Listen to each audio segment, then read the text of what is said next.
In addition, what we are seeking today is that whether we should use the media, the social network, to give a life to the people of their expression. And we see that for using the social media from the government side will only create harm to the society, and that by using the media, we think that it will benefit the society more in our way. And which of it I will elaborate more in my question point. And in today's debate, I have 3 question points to make. On the first question point, talking about which one is a more effective tool in the society. And on the second question point, talking about the harm and the benefit in the political aspect. And on the third question point, talking about the harm and benefit in the social aspect. So, moving on to the first question point today. So, on the first question point, talking about which is the more effective tool. So, ladies and gentlemen, let's take a look at what the government is trying to do today. We see that the government is using the social media, which we see that they are not an effective tool for the first reason. The first reason is that they are propaganda in the social media, where we see that people can spread false information to each other, and it can lead to like a deception. The people cannot get access to the true information.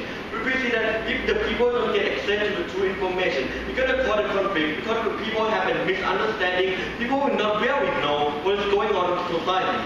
And on the second reason, we see that the social media is only for some group of the people. We see that only the people who have an access to the computer and the internet can only have an access to the social media. But we see that the old people, the like old-fashioned minded people, and the poor people who don't have an access to the internet, we think that it cannot be there.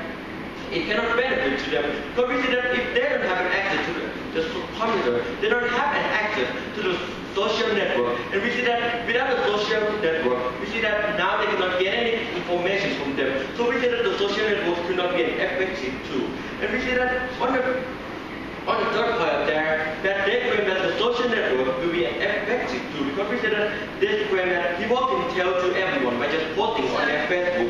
And they say that but we see that the people, not all of them know the truth.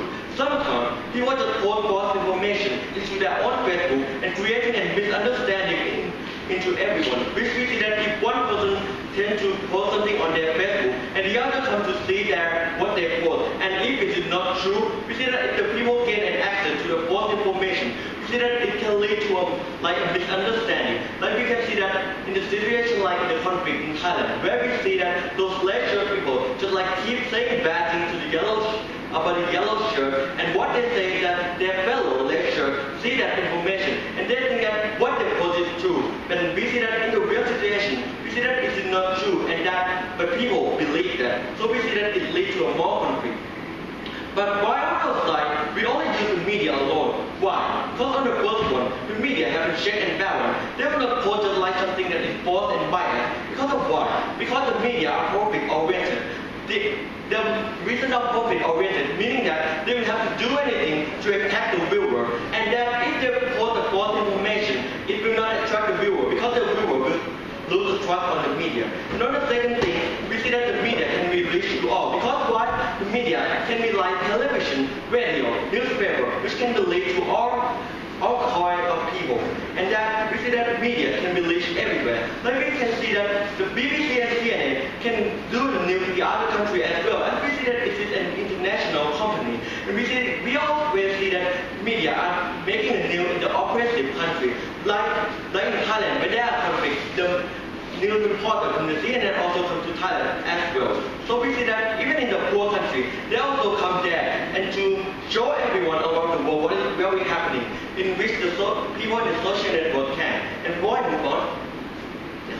Yeah. If you're not going to allow social network to the network side, so you're not going to allow callings and texting or any physical technological means of spreading information. No. We see that we will not allow only the use of the social media and the motion call. We will still allow the call text message here. But moving on to the second question point, talking about the harm and the benefit in the political issue. We see that on the first, take a look at what they are saying. On the first level, in the democratic regime, what they say is the benefit that it can bring the people and politicians come closer, and so that the politician can know what the people need, and people can know what kind of politician they want. But we see that in this case, the politician cannot reach to everyone, cannot reach to all the needs. And we see that the people who need the most is that the people who are poor, who don't have access to computer, so that they cannot post their needs to their politicians to see. But on the second thing, we see that the politician can also extrapolating their policy on their own social media. And we see that if they post on something that is not true, that they are not really going to do, we see that it will not promote the democracy, and people will just choose a wrong person to rule the country.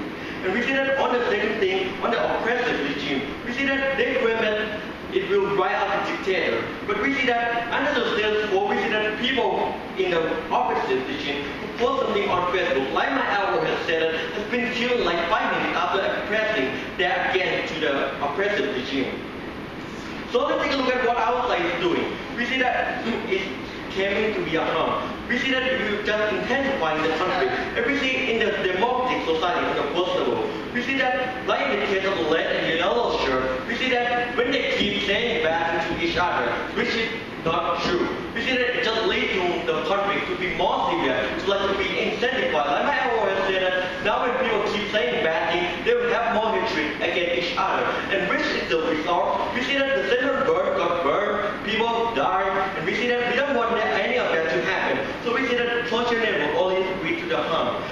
But on the second level, in the oppressive regime, we see that not the government has control over the media, has control over the social network. People who oppress something against them will be killed. But we see that the social network are not needed. Therefore, we think that we can also get to the help of the international community to help them. Not always by the social media. Because we see that the international community can always help them out. Like in the case of Bolivia, we see that the international community has doing their part in helping getting the Libyan dictator out. So moving on to the last point, talking about the harm and the benefit in the social aspect. We see that on their side, like they claim that created awareness, like LGBT, we see that they're gay protesting for their right in Africa, but end up getting a death sentence. So we see that there's the kind of awareness you want to let, people getting more killed in those countries. And that on the second thing, we just say that people will have more understanding. But we see that if people do not post something that is true, if they post something that is false, they will not have any understanding to each other. But while on the side, what we see is the harm that it is against the right to privacy.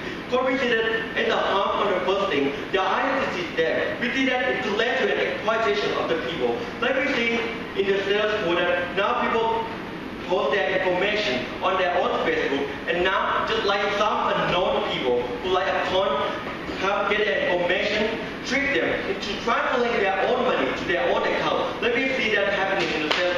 People lost like a lot of billion baht to them as a total, and we see that it's all because of the social media. And on the second thing, we see that it led to a deception. Like my always says, like the case of the little girl get raped by contacting the unknown person on Facebook, we trick her to get married. So we see that the opposition side, we stand for that we should uphold the right to privacy. We think that the social network will not be the one to get in that light. Thank you. The speakers for 14 minutes and 34 seconds. I'd like to thank Dr. Jason and now let's invite Dr. Jason to reply to end the debate.